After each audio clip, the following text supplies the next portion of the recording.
નમસ્કાર બાળકો, વિદ્યાર્થીઓ. આપણે આપણા ફર્સ્ટ ચેપ્ટરમાં કમ્પ્યુટર પરિચયમાં અડધો પાઠ ભણ્યા. કમ્પ્યુટર પરિચયમાં આપણે બે વસ્તુ જોઈ ગયા આગળ. એનો કમ્પ્યુટરનો ઇતિહાસ જોયો હતો. એમાં ફર્સ્ટ હતું એબક્સ, સેકન્ડ નંબરમાં હતું નેપિયર્સ બોન્ડ્સ અને સ્લાઇડ રૂલ હતો, અને ત્રીજા નંબરમાં હતું પાસ્કલાઇન. તો હવે આપણે આગળ બાળકો શીખીએ કે ચોથા નંબરનું હતું એનાલિટિકલ એન્જિન. તો એનાલિટિકલ એન્જિન તમે એ ચિત્ર જોઈ શકો છો. એ કયા પ્રકારનું હતું તમે જો એમાં કેવું કેવું જોઈન કરેલું છે. તો એ ક્યારે શોધવામાં આવ્યું હતું? ઈસવીસન 1834માં ચાર્લ્સ બેબેજ નામના સોક્રેટિસ ગણિતશાસ્ત્રીએ એનાલિટિકલ એન્જિનના નામની ગણતરી માટેના યંત્રની રચના કરી હતી અને સૌપ્રથમ વિકસાવ્યું હતું. એ કોમ્પ્યુટર વિકસાવ્યું હતું. અહીંયા તમે જોઈ શકો છો કે આપણે આને જોઈને કહી જ ના શકીએ કે આ કોમ્પ્યુટર છે. તો ગણિતશાસ્ત્રીએ ગણતરી કરવા માટે, એટલે કે સરવાળો બાદબાકી આવું બધું કરવા માટે આ કમ્પ્યુટર વિકસાવ્યું હતું. અદ્યતન કમ્પ્યુટરની જેમ, એટલે કે અત્યારના જે ચાલી રહ્યા છે એ કોમ્પ્યુટરની જેમ એનાલિટિકલ એન્જિન પણ ઇનપુટ ડિવાઇસ, ગણતરી માટેનું unit, control unit, memory bank અને આઉટપુટ ડિવાઇસ હતા. એટલે કે તમને પ્રિન્ટ કરી આપતું હતું. એ ઇનપુટ ડિવાઇસ હતું, એટલે કે અંદર સ્ટોર કરી શકતું હતું. ગણતરી માટેના યુનિટો હતા અંદર. કંટ્રોલ યુનિટ કરી શકતું હતું, એટલે કે કંટ્રોલ યુનિટ ઘણા બધા સેવ કરી શકતું હતું. મેમરી બી અંદર હતી, એટલે કે સ્ટોરેજ કરી શકતું હતું. અને આઉટપુટ, એટલે કે તમને ચિત્ર છાપીને જે વસ્તુ આપી શકતા હતા. કમ ભાગ્યે બેબેજ આ યંત્રની રચના પૂર્ણ કરી શક્યા નહીં. એટલે કે આની જે રચના હતી એ પૂર્ણ કરી ના શક્યા બેબેજ. આમ છતાં ચાર્લ્સ બેબેજ કમ્પ્યુટરના પિતામહ કહેવામાં આવે છે. તમે અહીંયા જોઈ શકો, ત્યાં અંડરલાઈન કરેલી છે. તમને પ્રશ્ન બી પૂછવામાં આવે છે કે કમ્પ્યુટરના પિતામહ કોને કહેવામાં આવે છે? તો ચાર્લ્સ બેબેજને કમ્પ્યુટરના પિતામહ કહેવામાં આવે છે. પાંચમા નંબરનું છે પંચડકાર, એટલે કે પંચ, જેમ તમે જોવો છો કે ટપકા ટપકાવાળું અહીંયા તમને ચિત્ર દેખાય છે. તો એની શોધ કોણે કરી હતી અને ક્યારે કરી હતી? તો જો બાળકો, ઈસવીસન 1890માં હર્માન હોલેરિથ નામના અમેરિકન આંકડાશાસ્ત્રીએ વીજળીથી ચાલતા એક યંત્રની રચના કરી હતી. આ વીજળીથી ચાલતું યંત્ર છે. યંત્રમાં ડેટા તથા અંકો દાખલ કરવા માટે તેને પંચડકાર, એટલે કે ચોક્કસ અંતરે કાળા પાડેલો કાગળ, કડક કાગળ હતો, એનો ઉપયોગ કર્યો. તમે એ જોઈએ છો એને ચિત્રમાં અંદર 1 1 2 2 3 4 5 આવું અંદર નાખેલું છે. તમે જોઈ શકો છો અંદર એના આંકડા બી લખેલા હોય છે. એ પંચડ વડે કરેલા હોય છે, એટલે કે પંચ કાણું પાડીને કરેલા હોય છે. ત્યારબાદ પણ ઘણા વર્ષો સુધી કમ્પ્યુટરમાં પંચડકારનો ઉપયોગ થયો હતો. આ વીજળીથી ચાલતું યંત્ર હતું. તેમાં વીજળી, એટલે કે તેમાં તમે ઘણું બધું કરી શકતા હતા, ટાઈપ કરી શકતા હતા, એની ગણતરી કરી શકતા હતા. તો આને પંચડકાર કહેવામાં આવે છે. આગળ છે પહેલી પેઢીના કમ્પ્યુટર કયા પ્રકારનું હતું? તો પહેલી પેઢીનું કમ્પ્યુટર ઈસવીસન 1940થી 1950 સુધીનું હતું.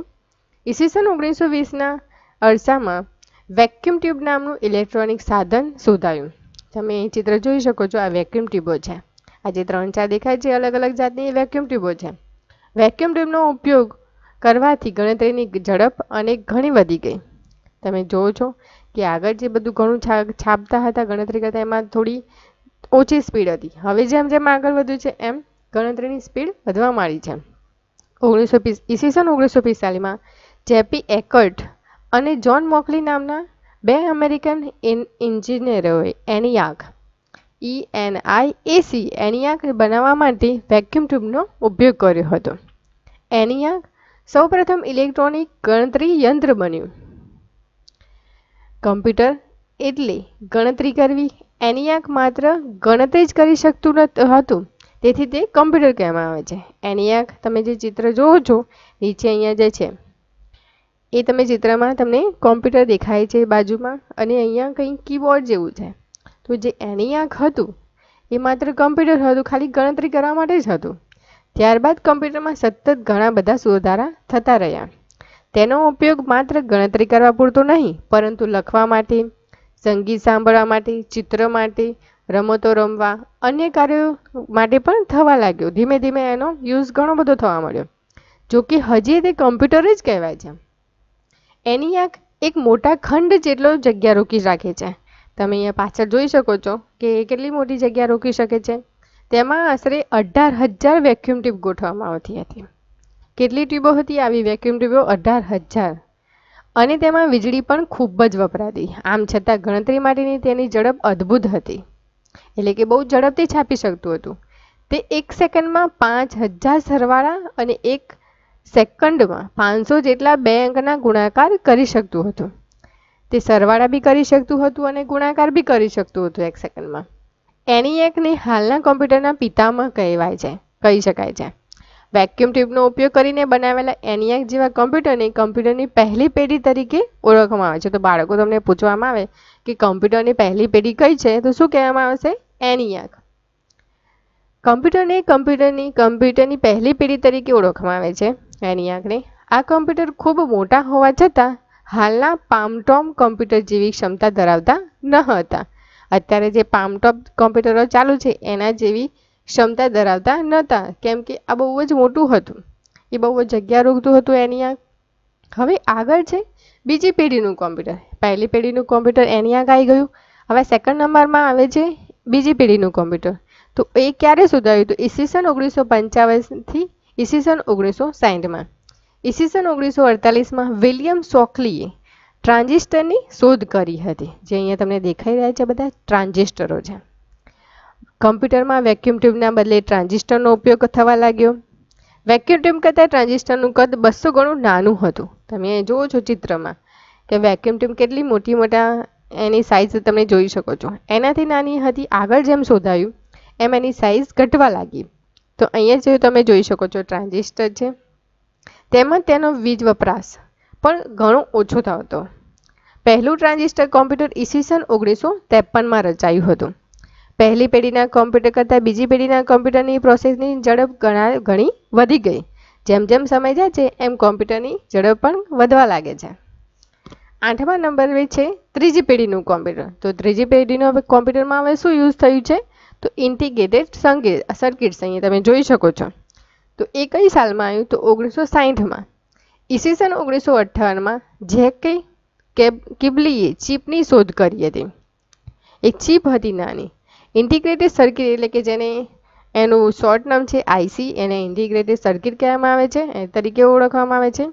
એક ચીપ પર તમે ઘણા બધા ટ્રાન્ઝિસ્ટર તથા ઇલેક્ટ્રોનિક ઘટકો બેસાડ્યા હોય છે.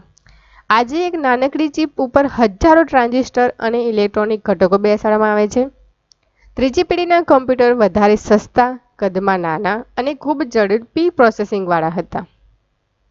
હવે આવે છે આગળનું ચોથી નંબરનું પેઢી. એ તમે કયા સાલમાં શોધાયું હતું? તો 1971માં, એટલે કે હાલ ચાલી રહ્યું છે એમ. તો અહીંયા તમે જોઈ શકો છો કોમ્પ્યુટરમાં આપણા કોમ્પ્યુટરનું જે બાજુમાં CPU હોય છે એમાં ઇન્ટેલ લખેલું અંદર જોઈન્ટ થયેલું હોય છે, જેને માઇક્રો પ્રોસેસર ચિપ કહેવામાં આવે છે. હાલના કોમ્પ્યુટર ચોથીના પેઢીના છે VLSI, એટલે કે વેરી લાર્જ સ્કેલ ઇન્ટિગ્રેશન ટેકનોલોજીના કારણે એક ટચુકડી માઇક્રો પ્રોસેસર ચિપ હોય છે. લાખોની સંખ્યામાં એમાં ઇલેક્ટ્રોનિક ઘટકો બેસાડેલા હોય છે. ટેડ હોફ નામના વૈજ્ઞાનિકે ઈસવીસન 1969માં માઇક્રો પ્રોસેસર ચિપની શોધ કરી હતી. આ જે ચિપ તમને દેખાઈ રહી છે એમને 1969માં એની શોધ કરી હતી. માઇક્રો પ્રોસેસર ચિપ કોમ્પ્યુટરના સમગ્ર કાર્યોનું નિયંત્રણ કરે છે. તે માનવ મગજની જેમ જ કાર્ય કરે છે, પરંતુ તેને પોતાનું મગજ નથી. આથી એને કાર્ય કરવા માટે સૂચનાઓનો સમૂહ એટલે કે પ્રોગ્રામની જરૂર પડે છે. એટલે કે તમે જ્યારે એને સૂચના આપો છો, કંઈ પ્રોગ્રામ આપો છો, ત્યારે જ એ કામ કરે છે. હાલના પર્સનલ કોમ્પ્યુટરમાં એટલે કે પીસીમાં, તમારું જે અત્યારે પીસી ચાલી રહ્યું છે, તમે જે કોમ્પ્યુટર કહેવામાં આવે છે, તમારી સામે જે LED CPU હોય છે એને પીસી કહેવામાં આવે છે, એટલે કે પર્સનલ કોમ્પ્યુટરમાં માઇક્રો પ્રોસેસર ચિપનો ઉપયોગ થયેલો છે. 10મા નંબરે છે 5મી પેઢીનું કોમ્પ્યુટર, એટલે કે અત્યારે જે લેટેસ્ટ ચાલી રહ્યું છે લેપટોપ ને બધું. આજે જ્ઞાન આધારિત પદ્ધતિ કૃત્રિમ ધરાવતા કોમ્પ્યુટર બનાવવાના પ્રયત્નો થઈ રહ્યા છે. આપણે જે કંઈ લખીએ બોલીએ તે કોમ્પ્યુટર વાંચી બોલી શકે છે અને જરૂર પ્રમાણે પ્રોગ્રામોમાં ફેરફાર પણ કરી શકો છો. આ માટે ચિપ્સ પર લાખોની સંખ્યામાં ટ્રાન્ઝિસ્ટર તથા અન્ય ઇલેક્ટ્રોનિક ઘટકો લગાડવામાં આવે છે. તેમાં SLSI super large scale integrated ચિપ્સનો પણ ઉપયોગ થશે. એટલે કે હવે જે આવશે 5મી પેઢીનું કોમ્પ્યુટર એમાં SAL SIનો ઉપયોગ એટલે કે ચિપ્સનો ઉપયોગ કરવામાં આવશે. તો બાળકો આપણે આમાં ઘણી બધી પેઢીઓ જોઈ લીધી. પહેલી પેઢી, બીજી પેઢી, ત્રીજી પેઢી, ચોથી પેઢી, પાંચમી પેઢી જે હવે શોધાઈ રહી છે. તો હવે બાળકો કમ્પ્યુટરના આપણે પ્રકાર જોઈશું. તો કદ, કિંમત, ઉપયોગિતા, ઝડપ તથા ક્ષમતાના આધારે કમ્પ્યુટરની નીચે મુજબના પ્રકારોમાં વર્ગીકરણ કરી શકાય છે. તો કમ્પ્યુટરના કેટલા પ્રકાર છે? તો તમને પૂછવામાં આવે કે કમ્પ્યુટરના કેટલા પ્રકાર છે? તો 4 પ્રકાર છે.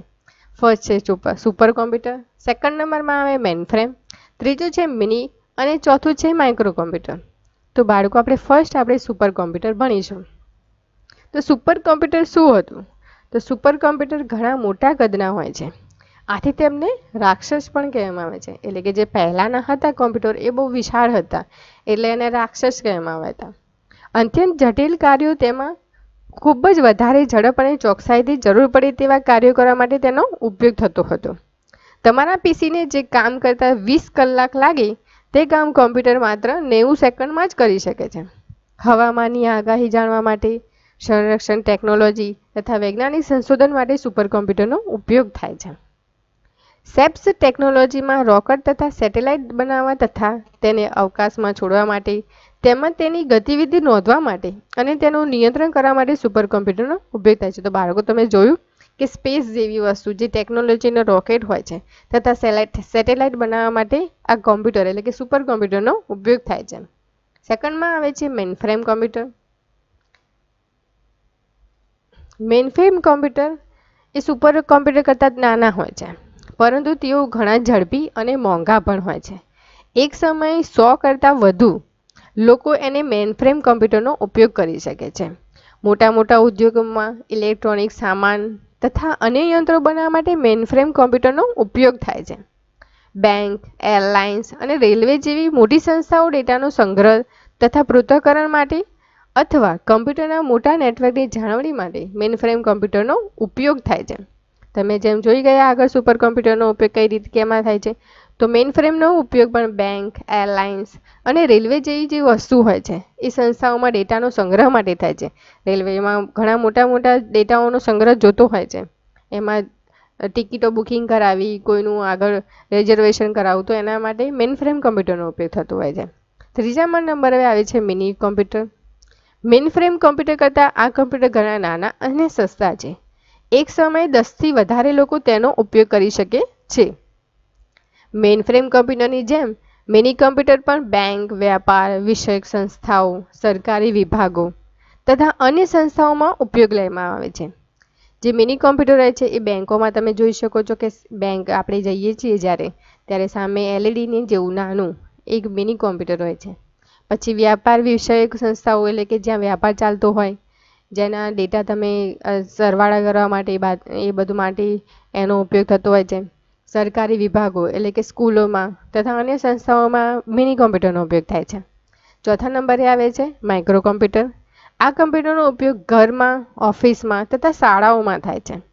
મિની કોમ્પ્યુટર કરતાં તેમની કિંમત ઘણી ઓછી હોય છે અને એક સમયે એક જ વ્યક્તિ તેનો ઉપયોગ કરી શકે છે.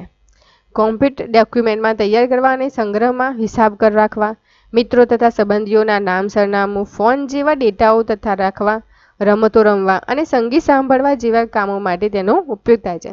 તમે લેપટોપ જોયું હશે બાળકો, તો એને માઇક્રો કોમ્પ્યુટર કહેવાય છે, એટલે એક જ વ્યક્તિ એને વાપરી શકે છે. માઇક્રો કોમ્પ્યુટરના 3 મુખ્ય પ્રકાર છે. ફર્સ્ટ છે ડેસ્કટોપ કોમ્પ્યુટર, સેકન્ડ નંબરે આવે છે લેપટોપ અને ત્રીજું છે હેન્ડ હેલ્ડ કોમ્પ્યુટર.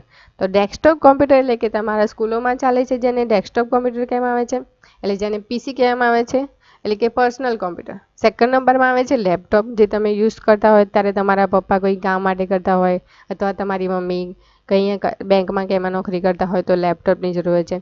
ત્રીજા નંબરે આવે છે હેન્ડ હેલ્ડ કોમ્પ્યુટર, જે નાનું એવું કોમ્પ્યુટર હોય છે જેમાં તમે કામ કરી શકો છો, ડેટા સંગ્રહ કરી શકો છો. તો બાળકો, અહીંયા આપણો ફર્સ્ટ ચેપ્ટર કમ્પ્યુટર પરિચય પૂરો થયો. તો હવે આપણે આગળ સ્વાધ્યાય આગળના વિડીયોમાં જોઈશું. નમસ્કાર.